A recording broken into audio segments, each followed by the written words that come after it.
So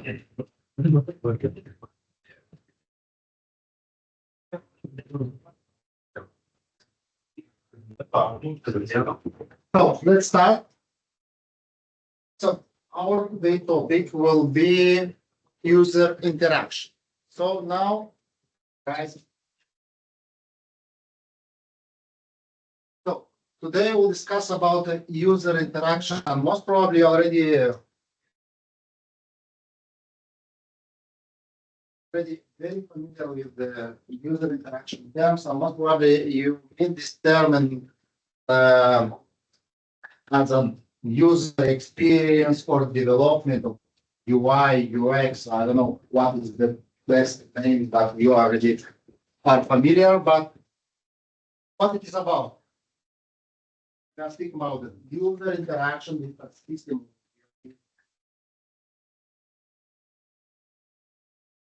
Just give me some example what you think, because as I told, we don't have, let's say, wrong answers.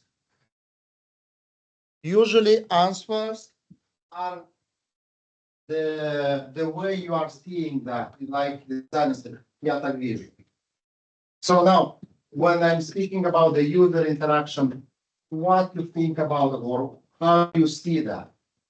It's interaction between user and the application. Right? Yes, this what it is. Pressing a button. Pressing a button, one thing, something else. Delivering something to the system and Yes, somehow. yes, nice. What more answer? So we'll see what is the our common understanding on this topic. Please side.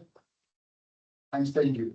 Please develop or define some user interaction with some systems.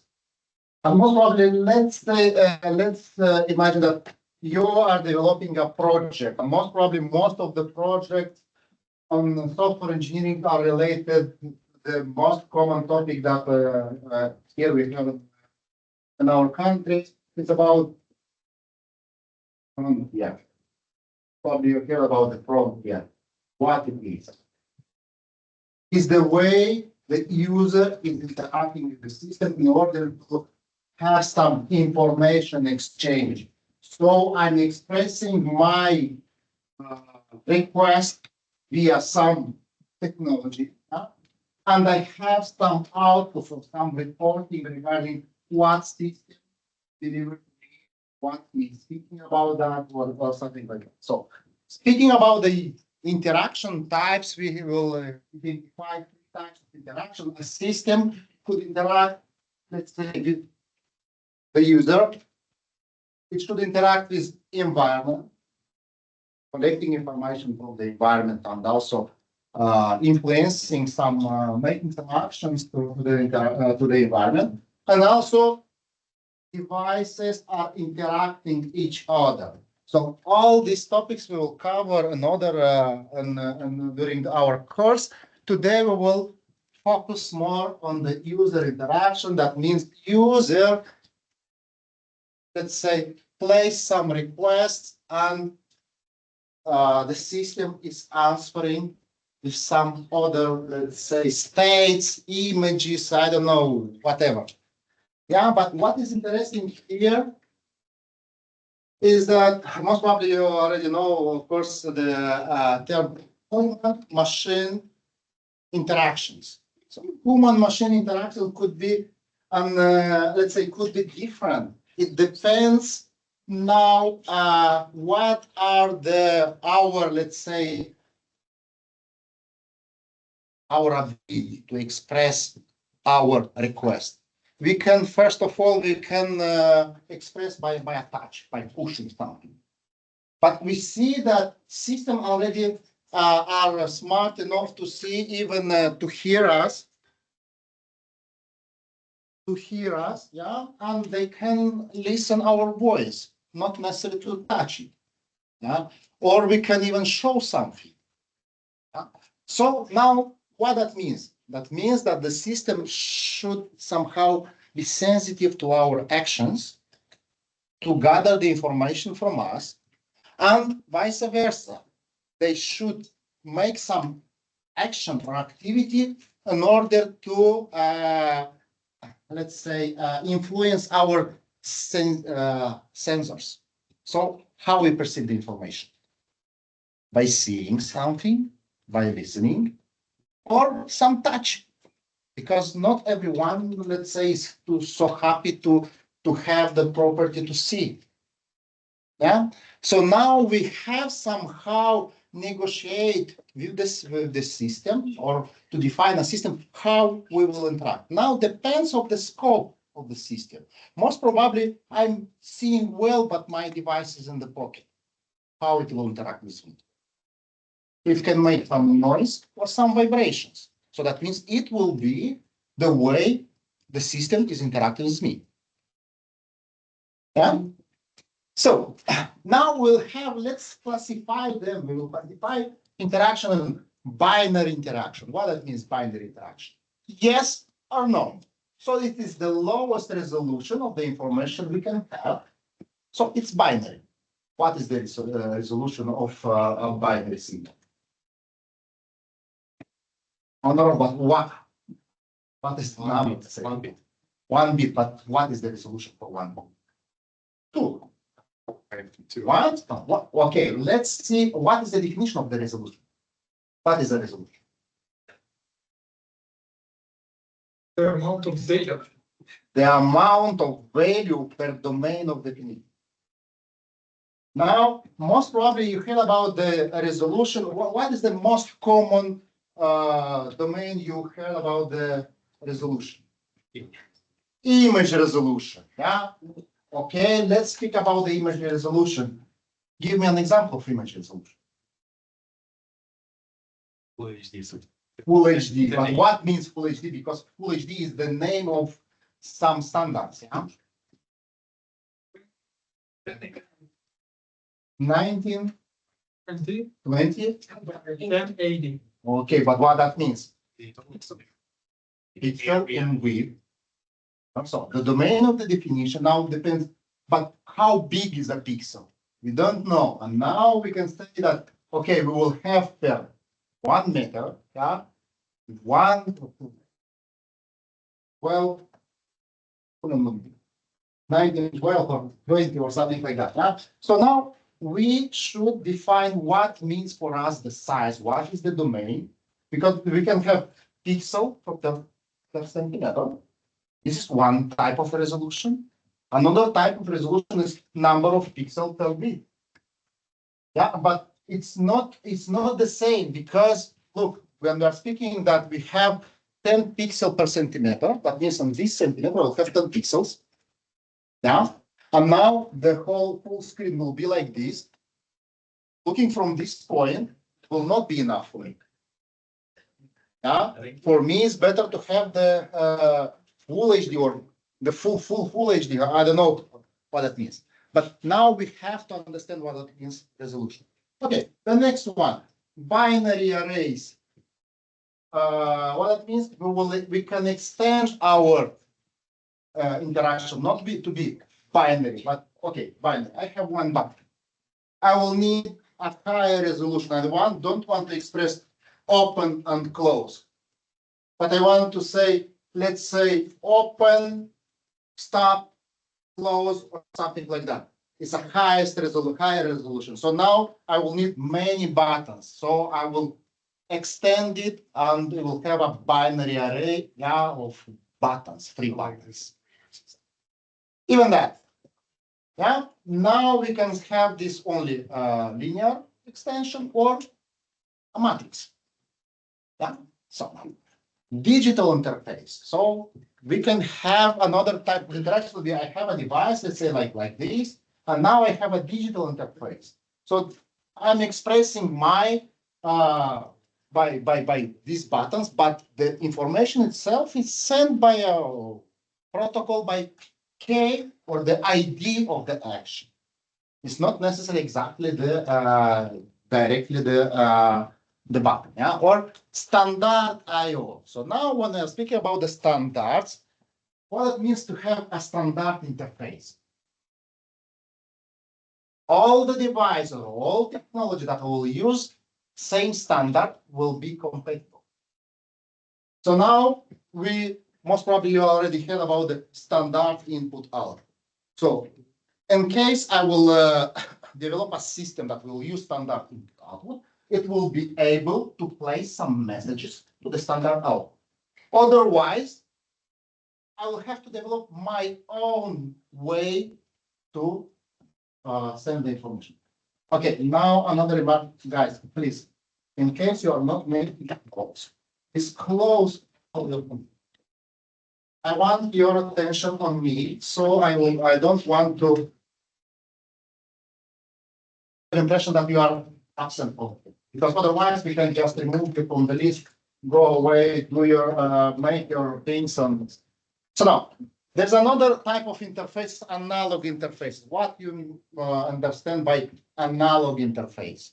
What is the resolution of an analog interface? Doesn't have discrete states like on, off, 1, 2, 3. It's not a continuous interface. What is the resolution of a continuous? What? This one. The resolution. Okay, this wedge, this window. Okay, doesn't matter. What I want to see what means to have an analog signal and what is the resolution of an analog signal. Possibly infinite.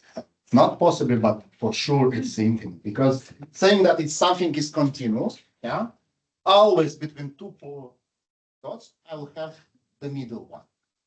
Now, depending on the technology, I can gather this information, but by some resolution. Let's say I have an ADC on 10 bits. That means I'll have what will be the resolution of 10 bits? 1024. This will be the limit of the resolution I can gather this analog signal. But this is a technological limitation because I don't have any technology even to store an information, analog information. Never, because saying analog, that means it's one dot and infinite numbers after the. Yeah. So a floating point, yeah. So floating point will be, so now I will need the whole memory in the world will not store an analog base. Yeah, but I have a limited technology.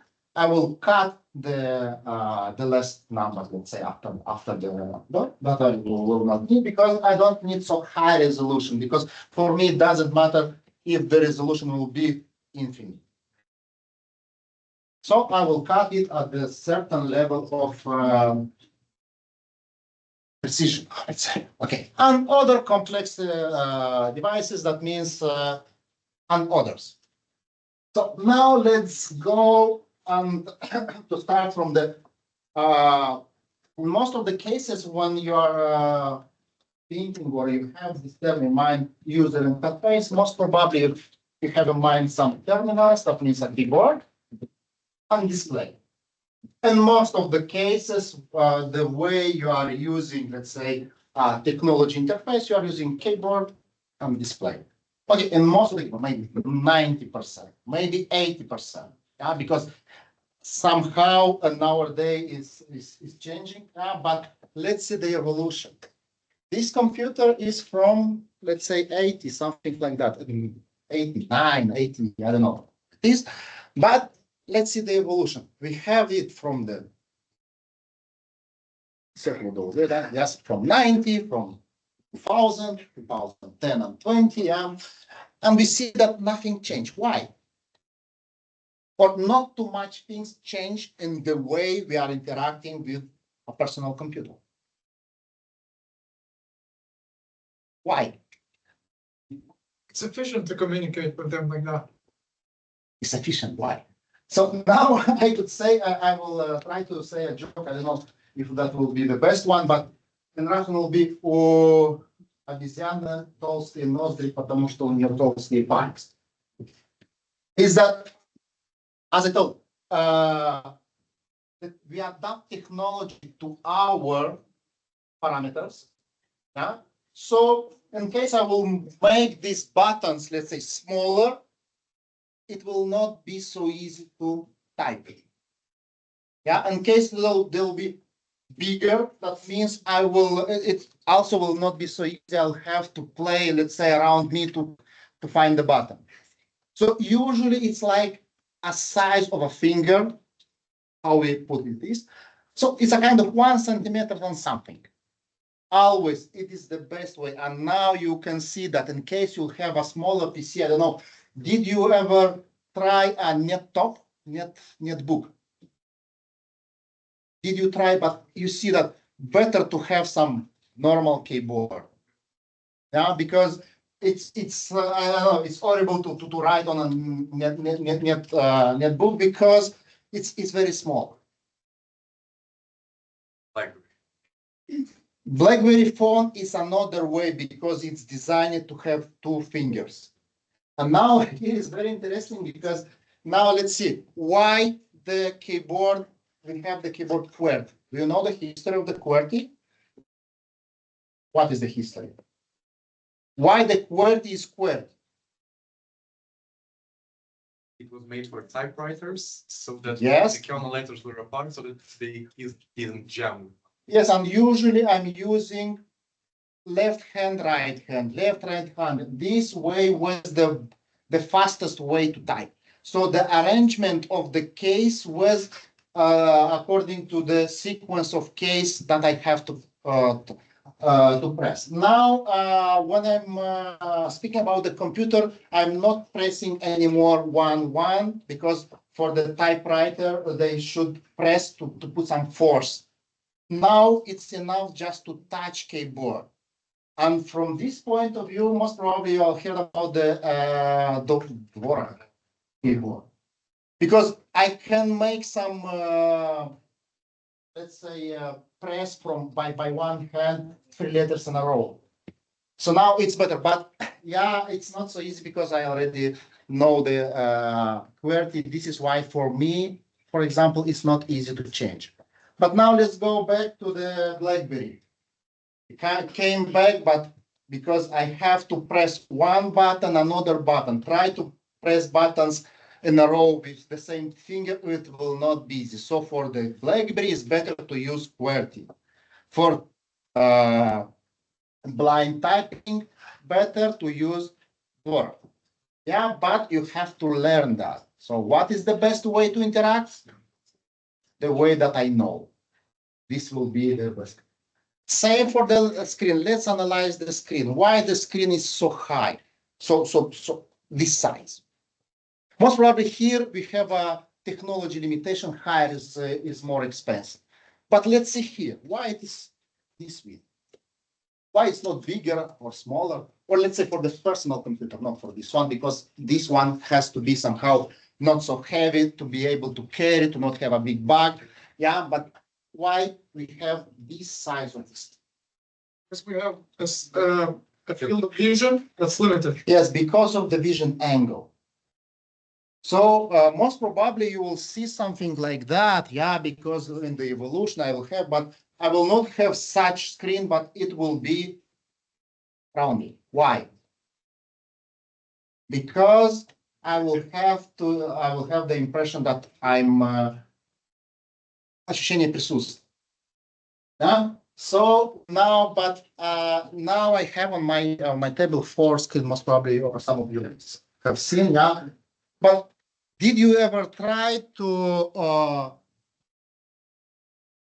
put the screen in another position? Did you try? Never? And this way, like this. But was it okay to work on such display that is rounded 90 degrees?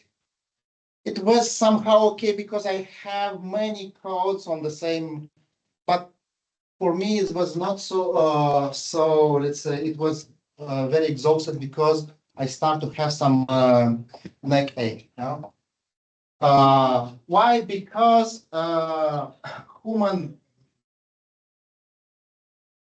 are seeing in this ellipse. Yeah, they are seeing more in width than in height. And now, could you say me that what is the best place to stay in a cinema? To stay in a cinema, the best place. Somehow somebody will say in the middle, but why in the middle? The straight. No, because the best place is not in the middle, but it's the kind that they were calculated that it's 7 feet of the screen. Because this is the place how the cinema place is designed to have the vision according to the vision angle. So somewhere in the middle is exactly the 7 feet of the screen. So now, but let's see. First of all, okay, we had the vision and keyboard, but after that, we see that technology started to be more complex. So computer can hear us, can speak to us, can see us, and so on. We have other devices. But anyway, we still have the standard interface that will be used continuously and continuously.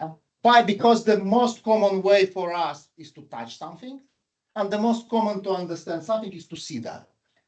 So when you are asking each other, did you see that? Or did you hear that? Or so. So now let's go further. Let's see the smallest interface, 1x1 keyboard. So let's imagine that why it is so useful. It's useful because to express my intention to open the door, maybe it's enough to push a button. Or maybe I will put a keyboard right side, something like open the door, enter. Every time. So it's not so that means depending now on the application, we will select the proper interface. Same here, I have on display 1x1 pixel. That's enough to say it's open. I can even write some text, just lighting behind, yeah, and say it's open. That's all. 1 pixel resolution, it's enough for some application. Because otherwise, let's imagine I have to read something before I understand something. I just need some validation. That's yes or no.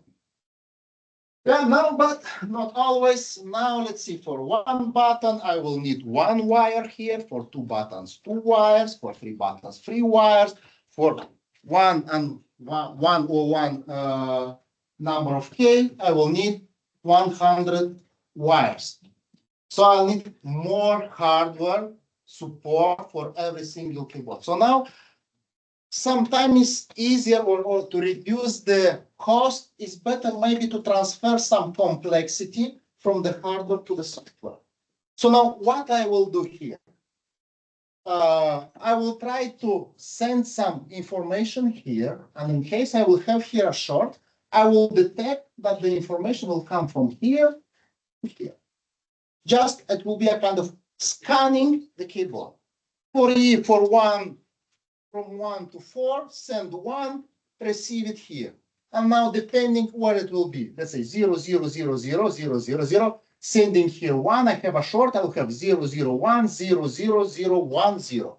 This will be the, let's say, the code of the key.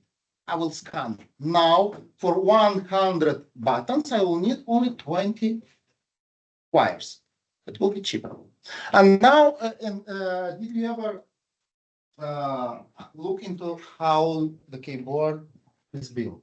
You will see some wires and they are connected together, buttons. But usually they have this design.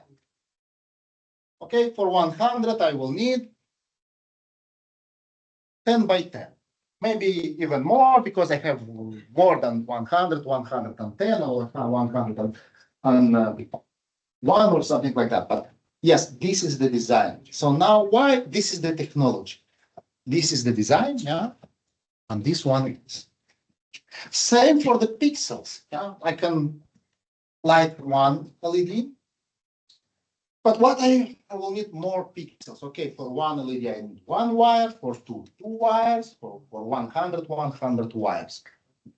But it's also very expensive because I need to drive 100 lines. That means I will need 100 current amplifiers.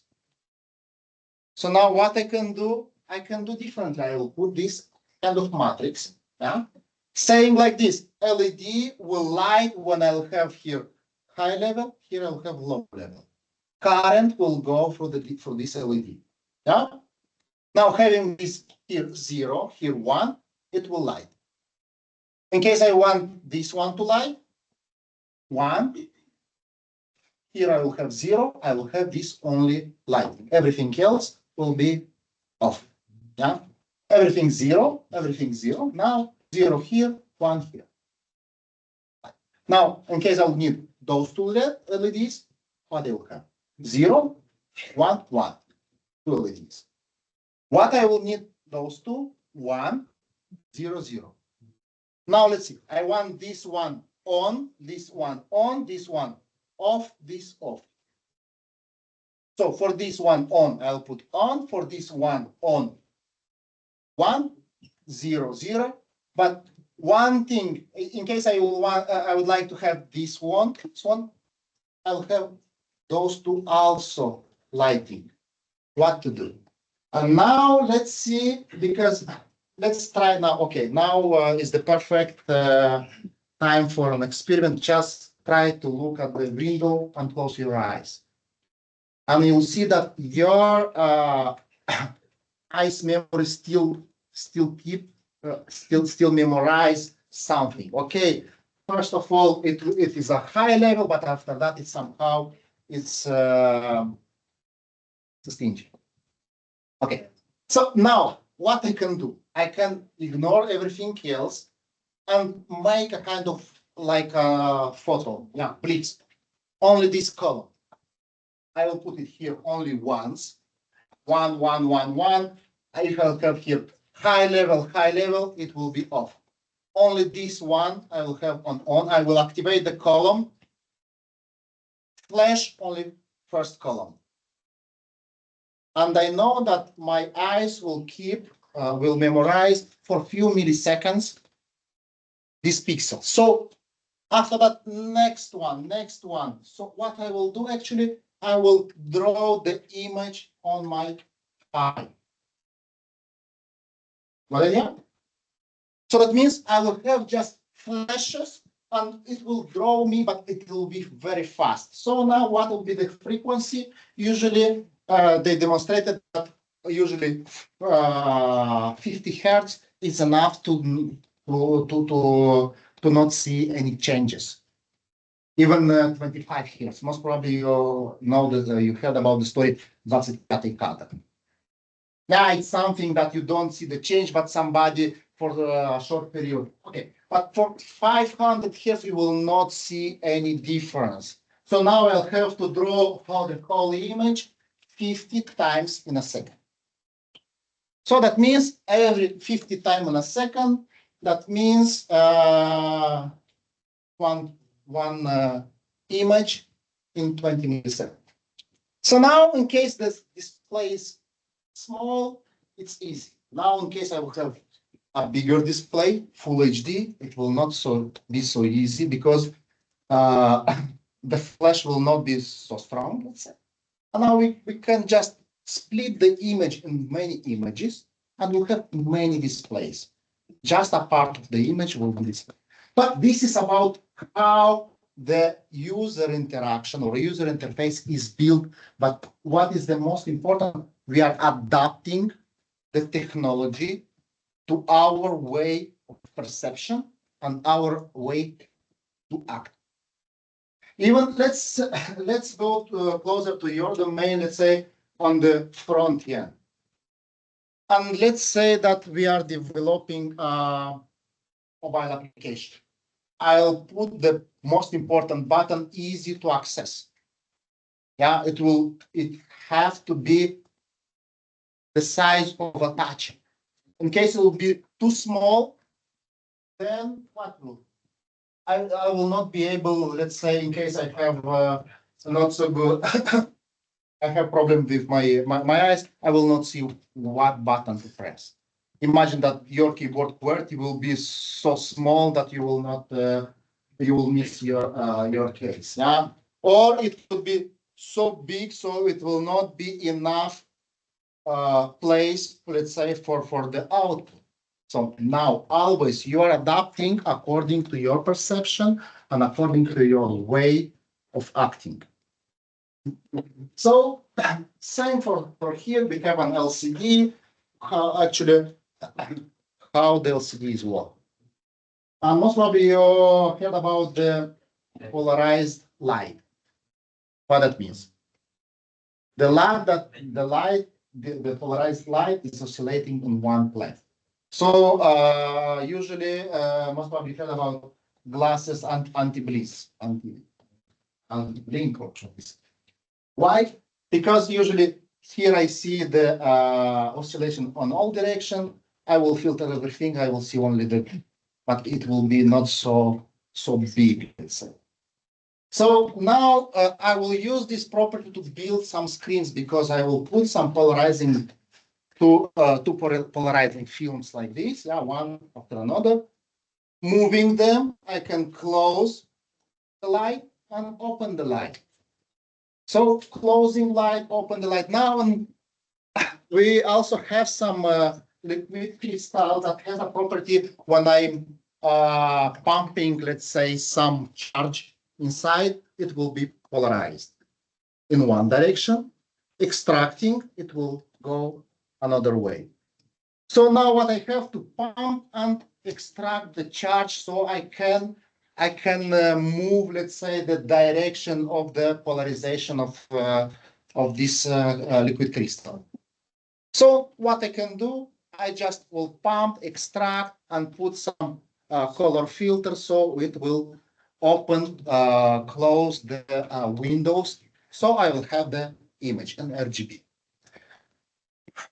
Next one, let's see that I would like to have high resolution because, okay, I have 100 and I don't know, 100 case, but I would like to have, let's say, an even higher resolution. And more than it, I want a flexible resolution. So now what I can do, and most probably you already know about the touch screen, that I can have any resolution I want here. But how it is made? And the simplest example that we can demonstrate is that we have two films. One is conductor, one is resistive. Yeah.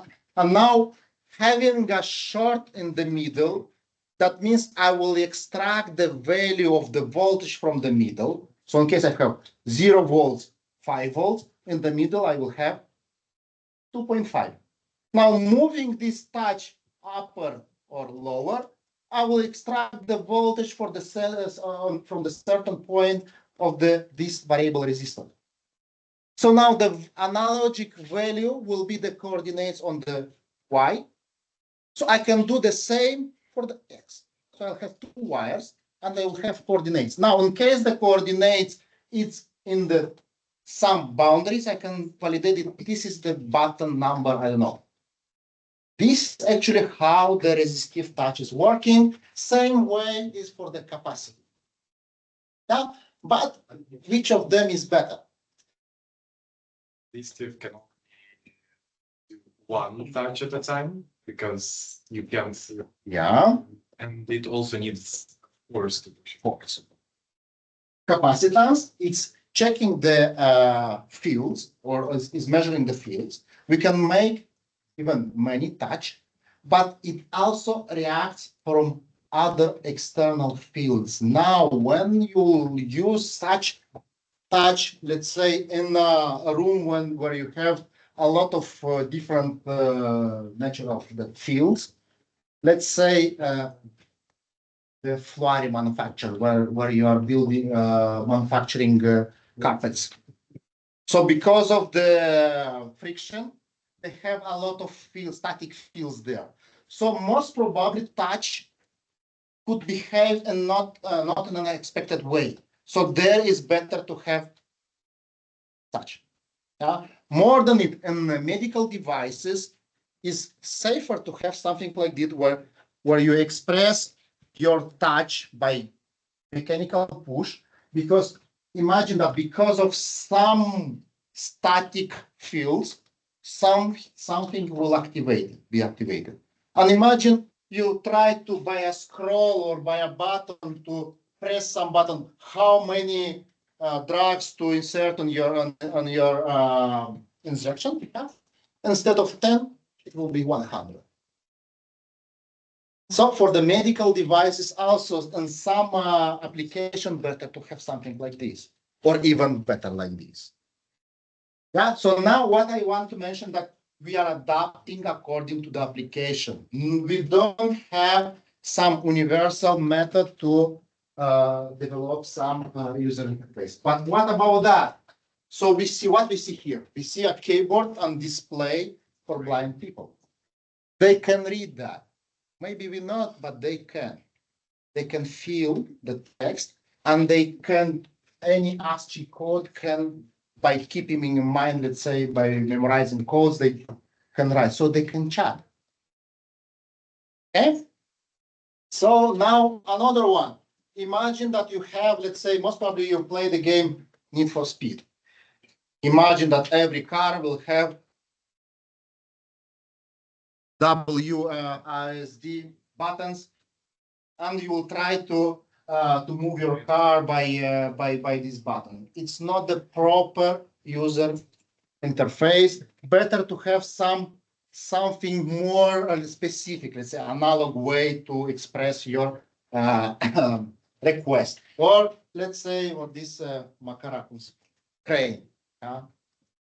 Go to the coordinates and oh, back, and so on. So by typing it, it will not be so easy. Better to have something more specific. So this is a kind of custom interaction. So, but of course, you know about other types of interaction because we could have virtual reality. What that means? Now I'm in the real world, I see anyone, but I can just switch and go to another class that I like better than this one. Yeah, but just switch reality, and so I will bring other person, yeah, in this room, and most probably they also will have, and we will be in the same virtual room. We will look each other. Yeah, but what that means? I can build a parallel world and I can connect my vision, let's say, my vision to this world. This is that what. This is what I mean by virtual reality. We can build now. We can build this reality and even interact with that and go through any reality we want. We can rebuild everything. Yeah, and we even can make some movements in this reality. We can build it. Yeah?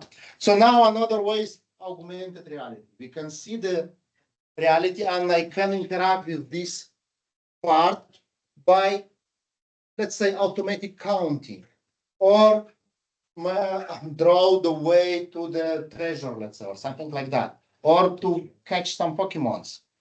Yeah, but this is when I'm mixing the real reality with the virtual reality. Okay, but it's according to the application that I work. Another one, visual interaction, but let's see. We have this virtual world, but I build my copy, my avatar in this world. So now I can, let's say, move or express, let's say, my wishes, how my copy will interact in this world. It's something different, but let's see. Most probably you already heard about the project Meta that I don't know. Did it start or not yet? I didn't speak more, but another one, Alexa or Siri. Hey Siri. Yeah, or something else. But I will not anymore interact with my fingers. Yeah, I will interact with voice and my ears. It's another way. But there is another way, and I think is the most useful one, and to serve some people that have some disabilities. So the interaction will not be at the level of our sensing, but internally with our, let's say, nerves. How? I can make some non-invasive or direct invasive, but I will go to read the state of my nerves in order to extract the information. And now let's imagine how I will gather the touch I will send to my friend that I touched something. It's not easy, but this is the biggest challenge, let's say, in the user interaction. And most probably you heard about the experiments when they introduced some electrodes in the brain, and people that blind people start to see some shadows. For them, it's from nothing to something. That means multiplying to, I don't know, infinity. So, but okay, there is another type of interaction. Let's say it's a kind of telepathy simulation when somebody just expresses in his mind his requests, let's say his wishes. And the most appropriate application is most probably when you don't have internet. When you don't have internet, browser usually start for you this game with Godzilla. Huh? So now one of them is looking to that, second one in another room just try to feel what his colleague in another room is thinking. And okay, the experiment was successful when somebody was thinking about something and transfer this binary information to touch in the exact moment. Okay, I don't know about the other kind of information, but this experiment, they declared that it was true. So we have here the link, maybe you can go. But let's come back to our regular or normal user interaction with the computer. We have the keyboard, we have display, we have the processing power, yeah, some compute. Let's see here, what is the difference from here to here? Actually, depends of the need, but here I have keyboard, here I have also keyboard. I can build another type of keyboard, yeah? I have here on display, here also. I have there some processing power here also. But let's not subestimate what we have here, because here we have, let's say, one microcontroller that is working on 8 million hertz here, 8 megahertz. Actually, this is the speed of the first computer. One, yeah. Its frequency also was about 8 megahertz. But what is interesting, we can build a very complex computer programs on that, and everything you need, even today, having this computer, you can build your own programs. And I don't know if you have in mind something that is that this computer cannot run, except the video, let's say, or machine learning, but your math operation, it's enough to do. So that means this computer that on 19 was very strong. Now we have this one in a single chip. So we can build different applications more than it. The first computer cost, I think, I don't know how many thousands of euros. Now we have it on a few dollars. Yeah. Now we see that we have technology on this single chip. So it's a microcomputer. So now the main, not challenge, but the main objective of this lecture is to see how we will program this computer in the same way how we build, or let's say, do you remember your first laboratory work on the university on the programming? Programarea calculatoare, structuri didactice, algoritmi. So we just build some normal, simple programs and see. Let's see how we can do the same on this microcomputer. Okay, now we have here use interaction like this, but we will use, let's say, a terminal application. Yeah. Are you familiar with terminal application? Yes. So now what usually you can write some programs. After that, compile. Yes, now it's easy because you have an integrated development environment that automatically is bringing you the development environment, and everything is automatically building you. Most probably you could have some development environment when you didn't finish yet to write, but it already compiled you the whole program and even providing you the results. But 20 years or more than 20 years ago, it was not so easy. And now, did you hear about the Kennigan and Ritchie? Who knows it? whoever heard about the Kennigan and Ritchie. Kennigan and Ritchie are founder of C language.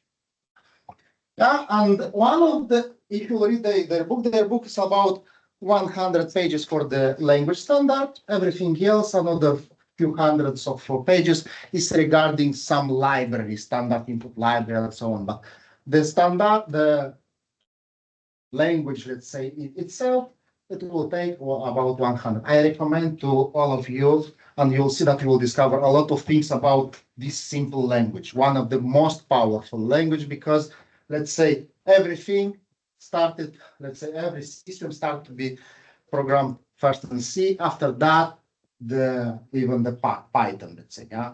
The virtual machine for Python first time most probably was built on the low-level language. Now you can build another Python virtual machine on Python, yeah. But first of all, it was developed in C. But one of the biggest challenge on, let's say, on 90 was to this program. So they told us the biggest challenge in programming is to make this hello world to work. Why? Because you have a clean machine. First of all, you have to install Linux to build this Linux for this machine, let's say, to compile Linux, after that to compile compiler, after that to compile your program on this compiler. Okay, but this one I tried. I know that it could day up to 1 day because some mistakes, some warnings, not the proper driver installed, not the proper keyboard, and so on. But finally, you succeed to compile. Now you run this program. It doesn't work. Why? Oh, because I don't know what is the input output. Okay, now in the actual Linux machine, we know that it's automatically the input output is in terminal. Yeah, so we have some specific library, standard input output library. Do you know what are the functions of the standard input output library? Yeah, printer, formatted printing. Yeah, but this is a service. It's not exactly the driver itself that is printing messages. This service, like standard input output, is using some drivers that knows where is the input and where is the output. What are the functions that can place one char to the output and get one char from the input? Get char and put char. So get char and put char are the functions that are used by printf to print message and to extract, let's say, some chars from input. Now, what is the library on which get char, put char take parts? Did you ever hear about the conUASH? conUASH is a driver, yeah, for input output, and printf is using this driver. But actually, do you know what a driver is? What? Some sort of hardware to be controlled by. Yes, this is a library for hardware management. We could have some libraries like mathash, yeah, or stduash. This is just service libraries, yeah. But we could have some drivers. Drivers usually are libraries that are managing hardware. So now we can use the standard input output to print this message, but we will need to inform somehow that we have to use the driver of this LCD or some terminals. Now on the first laboratory work, most probably you were using some the serial terminal. So somehow we have to inform how to write this message. So instead of using put char, I will define my own put char. So now looking here, I will define my put char that will use the serial driver to place this char to the serial terminal. Good idea. So serial is a part of the Arduino library that is usually has the name of microcontroller driver. Arduino.h is a collection of drivers for microcontroller. It has a lot of functions that are managing hardware from the microcontroller. Yeah. So now I will use serial driver to send this char to the serial terminal. For the put char, for the get char, I will define my get char that I will wait for availability of a char in the terminal. And in case I will detect it, I will extract it. Yeah. Now the first step, what I will do, I will initialize or I will start the driver, because in case the device or the hardware is not working, I will not be able to send chars to the terminal, to the output. Yeah. So now what we'll do? Start the terminal. Now we have this configuration. Now I will define a stream. Next step, I will define a stream, and I will inform that this stream will work for the output with this function. Input will take from this. And the next step, I will replace standard input output with my stream that I just defined. So now printf using standard input output will use my stream instead of normal standard input output. So what I'm doing here, I'm informing standard input output what are the driver functions for the getting and sending the chart to the terminal. It's clear now? So in case I want my programs to work that I developed, let's say in the first year, I have to configure my micro PC, this computer, to be able to send message, and I have to inform how this single char will go to the output and how to extract this.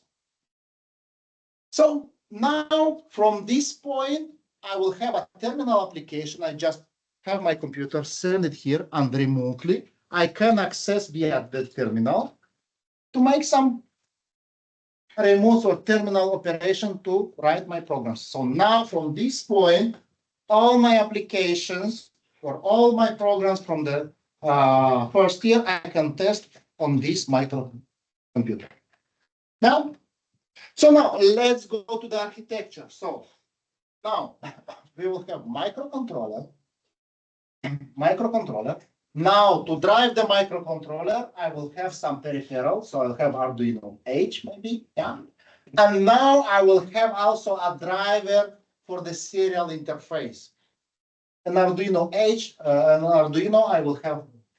So on the upper layer will be the service. So now here I will have the microcontroller abstraction layer. Here I will have ECU, in our case, this cable, let's say, yeah. I will have ECU abstraction layer, and on the device layer, I'll have standard input output of the device that I will interact with via this terminal. This is the device, this is the service. So actually, now next application.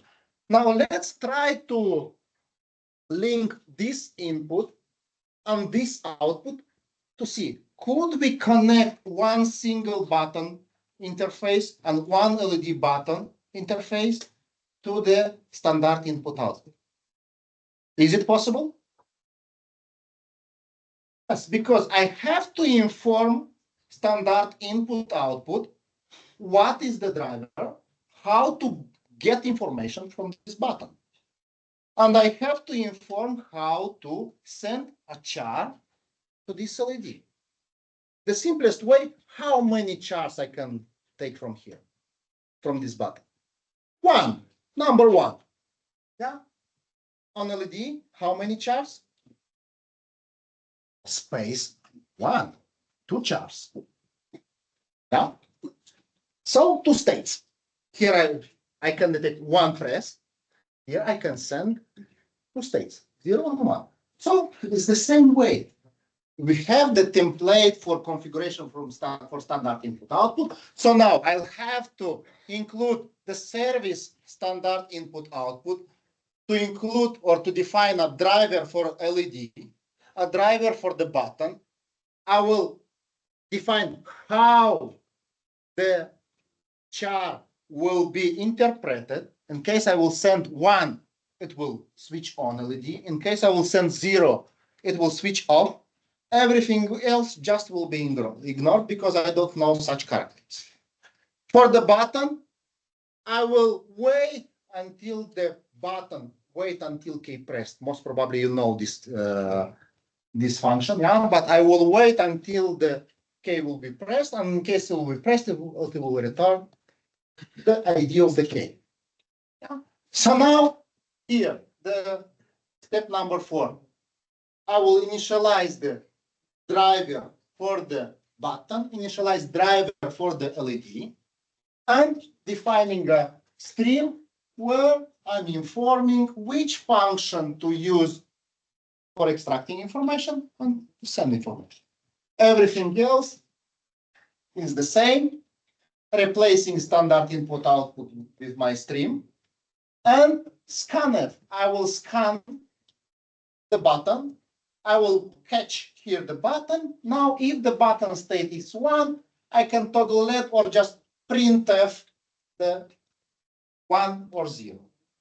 This is actually, yes, we can, but sometimes it's not tricky, not so tricky, yeah. But imagine that I can try to make a more complex button driver. Let's imagine that I will detect not 1 click, but double click will be another chart. Or let's imagine that I can have a button that is detecting Morse characters. Yeah. SOS, you know, SOS. Yeah. In case of 3 dots, I will detect S. 3 dashes, O. Yeah. So in this case, I can just connect this one to a microphone and select and to listen and extract information from a single button or a single key. Yeah. Same for output. I can will not use only one LED, but maybe a buzzer. And I can play I will say printf some text, and this text automatically will be sent to an LED to light, let's say in Morse code or something else. Yeah. But here is only 1 bit resolution. Now, and here we have, let's say, microcontroller.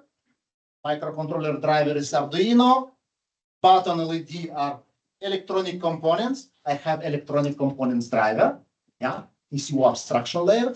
I have service. And now here I have some digital read, digital write.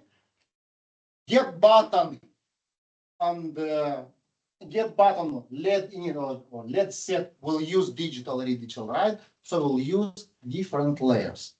Yeah. Now printf scanf will use LED set, let's say, and get button. Get button and LED set will use digital read, digital write. So when we will define, let's say we will develop our application and layers to see what drivers we will use. So that means we are building some systems. So the main topic, by the way, on our embedded systems development, it's not about the programming. You have a lot of courses regarding how to program something, how to build some algorithm. Here in embedded system, how to build some systems. So how to distribute the function, how to build it properly so we will be able, let's say, now what I have to do here, just remove the driver, put another driver, so I will change it. But I have to make, let's say, it a very flexible architecture. So building a embedded system, that means you have to define a very efficient architecture so you can manage it properly. What do we start a project with embedded architecture? Should we just Then only you will be the master of this one, and you will not be able to to bring other people to understand, because in case I will define only one driver, I can, let's say, outsource only this driver by this specification. He will do it even better than me. First of all, I could use, let's say, Arduino, but after that I will change the platform because I want something else. Let's say I will switch to Python. So now having this defined in small units that according to some specification, it is easy to, let's say, outsource part of my project. In case of the bed architecture, people have to understand first this bed architecture. Bed, that means it's complex and not understandable. Yeah, for you, let's say, what if you will open a bed written book? You just will not read it.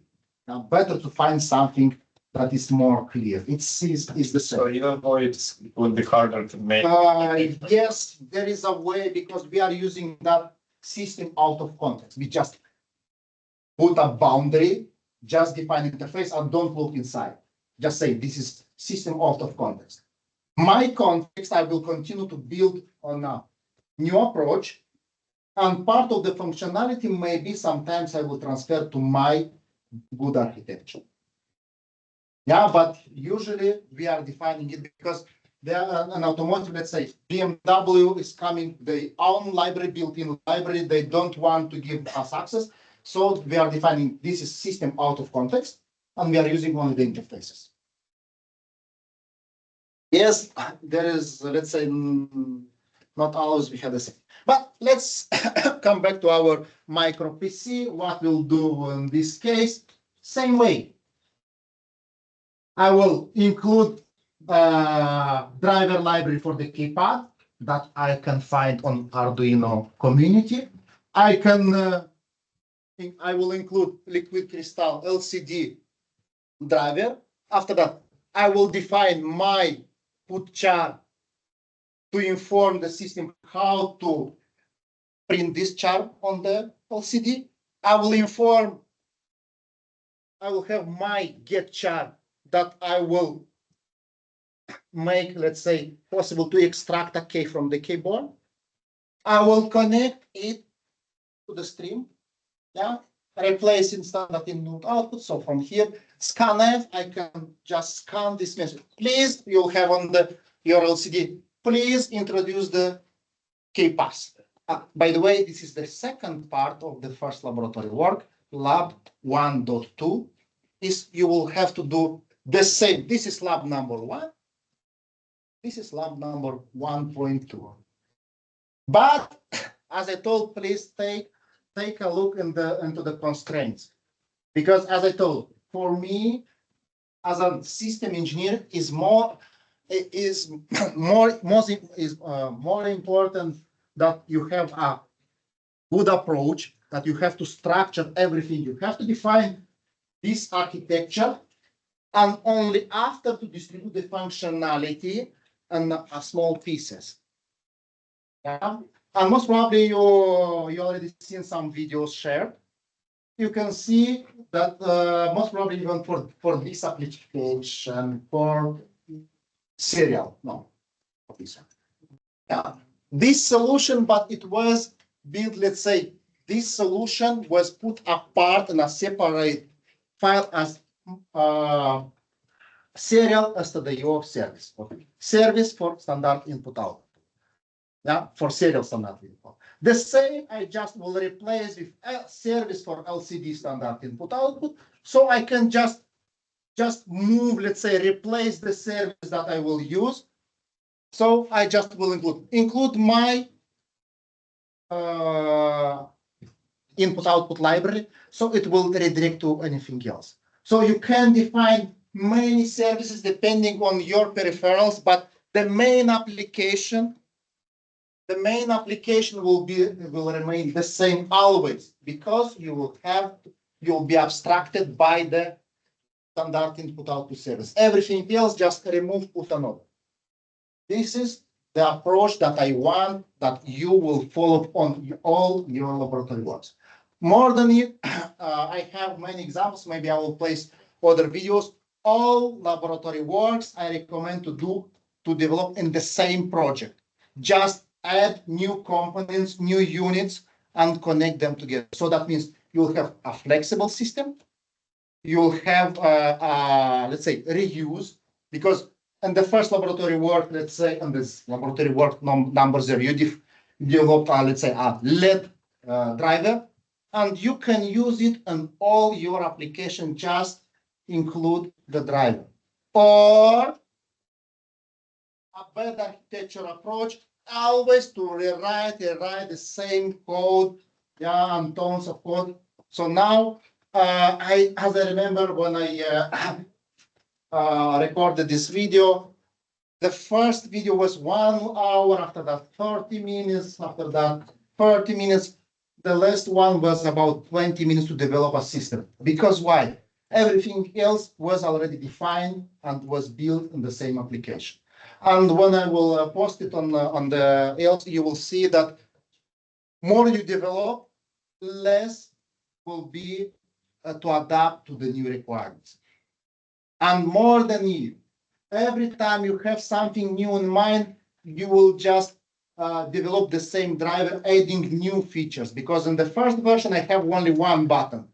After that, I need two buttons. I just adapted to the driver to have, let's say, a vector of buttons. And now I just say, get the button, but I give the ID of the button. Yeah, but what that means, the same driver, I just add new features. Yeah, after that, I can add some features to read some more code. Yeah, or another something else. More than it may be, this driver will have another sub-components and so on, but you will build a platform. So what I'm expecting by the end of your laboratory work, you will have an embedded system platform that you can, after this, let's say, we will go through the all application, through the all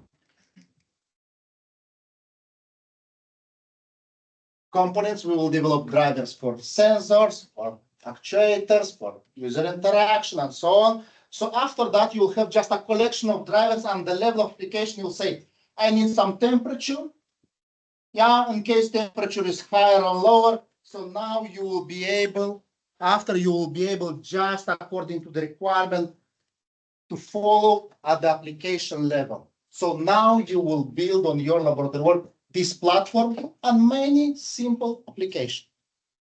So please, my recommendation, increase lab by lab, increase your source code of your platform. And this approach will help you to understand better what an embedded system is and how easy to handle so high complex. That's all for today. Thank you.